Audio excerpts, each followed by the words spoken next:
여러분 안녕하세요. 미래교육연구소장 이강렬 박사입니다. 여러분 자녀들 가운데 SAT 학원에 가서 아침 9시부터 오후 4시, 5시까지 하루 종일 앉아있는 학생들 없나요?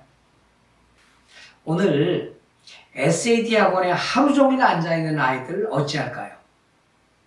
이 이야기를 한번 해보겠습니다.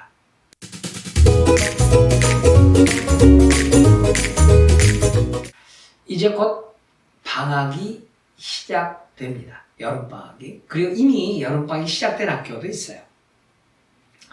상담을 한 학부모님들 가운데 저한테 이렇게 묻습니다. 우리 아이가 여름방학에 뭘 하면 좋을까요? 그럼 저는 이렇게 여쭙죠. 좀 뭘 할 계획이세요? 그러면 SAT 학원에 가서 SAT 준비해야죠. 이런 부모님도 계시고, 네, 여름 캠프, 영어 캠프 보내기로 했습니다. 혹은 대학에서 열리는 여름 캠프에 참 어렵게 합격이 돼서 가기로 했습니다. 이런 학생도 있고요. 어떤 학생의 경우에는 에세이를 써야 될 것 같아요. 이런 학부모들도 있습니다. 여름방학 때 무엇을 해야 될까요? 이거 굉장히 중요한 질문입니다. 이 질문의 답에 여러분 자녀들의 미래가 달려있다는 걸 아십시오. 자, 우선 11학년 학생들 한번 볼까요? 11학년 학생들은 지금 6월, 7월 2개월 하고도 한 5일 정도가 지나면 미국 대학 원서가 열려요. 카먼앱 혹은 코알리션 원서 사이트가 8월 1일에 열립니다. 무슨 얘기예요? 원서 써야 된다는 얘기입니다. 원서 접수 언제죠? 10월 1일부터입니다. 물론 그 전부터 되는 학교도 있지만 11학년들은 이제 목전에 와 있다는 이야기입니다. 자, 지금쯤 되면 여러분 아이들이 갈 학교를 거의 정했어야 되고요. 그 학교에 맞는 준비가 어느 정도 됐는지가 이미 거의 확정됐어요. 그래서 아이빌리그 내지 아이빌리그까지 1그룹 대학 간다면 GPA는 얼마, SAT는 얼마, AP는 몇 개, 그리고 액티비티는 어떻게, 거의 8, 90%가 이미 정해졌습니다. 그런데 학생들은 이제 SAT 학원에 가서 SAT를 하겠다. 아니 괜찮아요. SAT 중요할 수도 있습니다. 왜냐하면 MIT를 가거나 조지타운을 가거나 플로리다주에 있는 대학을 가거나 조지아주에 있는 대학을 가면은, 그리고 여러분이 자주 가는 퍼듀 SAT 내야 되니까요. 그런데 문제는 이겁니다.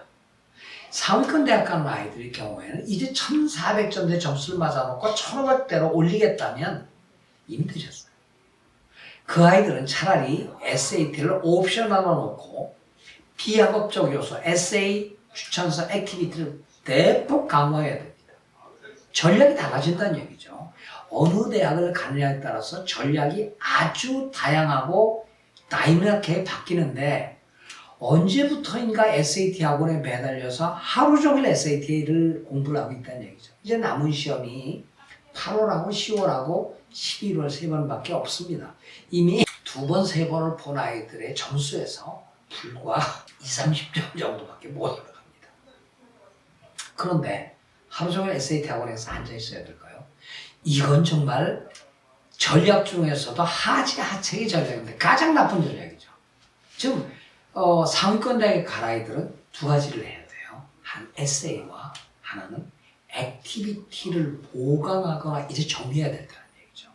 SAT 아니에요. SAT는 이미 1800개 대학, 하버드, 스탠포드, 예일, 프린스턴, 컬럼비아는 이미 영구히 옵셔널로 했어요. 다 안 내겠다고 얘기해요. 자, 코넬 대학 같은 경우에 이 기록을 보니까 합격자의 34%만 뭘 냈어요? SAT 냈어요. SAT 낸 애들이 절반이 안 넘어요. 근데 SAT 하루 종일 보내야 되겠어요? 아니, SAT 해야 돼요. 하지 말라는 얘기는 아니고 오해하지 마십시오. SAT 또 학원 원장님들 또 악플 달고 이강렬이라는 사람 우리 굶어 죽게 만들라고 SAT 하지 말라고 악플 붙어서 싫어해요. 하세요. 하는데 그렇게 하루 종일 해서는 안 된다는 얘기죠. 아침 9시부터 12시에 끝내세요. 나머지 시간은 에세이 써야 되고, 액티비티 보강해야 되고, 이제 원서 써야 되고요. 그리고 부족한 학과목 해야 되고요. 할 일들이 산적해 있는데 하루 종일 SAT 학원에 가서 쭈그리고 그러는데 말은 좀 그렇죠? 그래도 쓸게요. 쭈그리고 앉아서 뭘 하겠다는 얘기죠. 아셨어요? 자, 이제 11학년 아이들의 경우에는 지금 1분 1초가 아깝습니다. 정확하게 하루에 8시간이라면 학업적에 얼마, 에세이에 얼마, 액티비티에 얼마, SAT 한다면 SAT 얼마, 이렇게 시간을 효율적으로 분배하라는 얘기입니다. 하지만 한 얘기가 아니고 하루 종일 쭈그리고 앉아있지 마세요. 이건 정말 최악입니다. 아셨어요? 그리고 이제는 문제풀이만에 가세요. Take practice test를 해야지 배울 게 없어요. SAT 자체는 독해 능력 테스트이기 때문에 과거에 2016년도 이전처럼 크리티컬 리딩, 비판적 독해, 출연 능력이 필요가 없는 것들이에요. 자, 이제 10학년 어떨까요? 10학년의 경우에 두 가지예요. 하나는 엘리브라 2를 배운 학생들은 수학을 하러 SAT 학원에 갑니다. 그러나 엘리브라 2가 안 끝난 애들은 SAT 학원에 가서 수학 못 풀어요. 엘리브라 2까지 나니까. 자, 두 번째는 10학년 학생들이 독서 능력 지수가 일정 지수, 1330엑셀 이상 1500엑셀까지 안 나오면 가서 멍하니 하루 종일 앉아 있어요. 왜? 지문이 이해가 안 되니까. 아셨어요? 따라서 독해 능력이 일정 지수에 올라가고 수학이 엘지브라 2까지 끝난 아이들은 학원에 가서 문제풀이를 하는 얘기죠. 근데 학원들은 어때요? 전반부는 가르치고 나중에 8월 달에는 이제 문제풀이 반으로 가는데 대부분 그렇죠? 네. 10학년들은 갈 필요가 없다는 얘기예요. 11학년들의 막판에 가서 문제풀이 반으로 가는 게 가장 좋아요. 근데 9학년들 가운데 SAT 학원에 가는 애들이 또 있어요. 이건 아니에요. 이거는 정말 아니에요. 그러나 9학년이라도 독서 능력이 1330엑셀이 넘고 엘지브라 2까지 끝난 아이들이라면 가세요. 가서 시험 빨리 보고 끝내세요. 여기서 팁 하나 드리겠습니다. SAT가 중요할까요? 토플이 중요할까요? SAT 학원 원장님도 그러시대요. SAT라면 토플은 저절로 에이 그런 거짓말 하지 마세요. 이건 거짓말도 엉터리 거짓말이에요. 그거는 상위권 SAT 얘기들이에요. 자, 토플은 없으면 원서는 못 내요. SAT는 없어도 원서 냅니다. 뭐부터 문자야 돼요? 당연히 토플이죠. 토플 점수를 내놓고 SAT를 시작해야 됩니다. 근데 SAT 공부하는 애들한테 물어보세요. 뭐 SAT 학원에서 SAT 하면 토플 저절로 했는데 그럼 거짓말 하지 말라니까요. 제발. 아닙니다. 그래서 11학년 학생들은 SAT보다 빨리 토플을 내서 점수를 80점, 90점, 95점, 100점, 105점 내라는 얘기예요. 왜?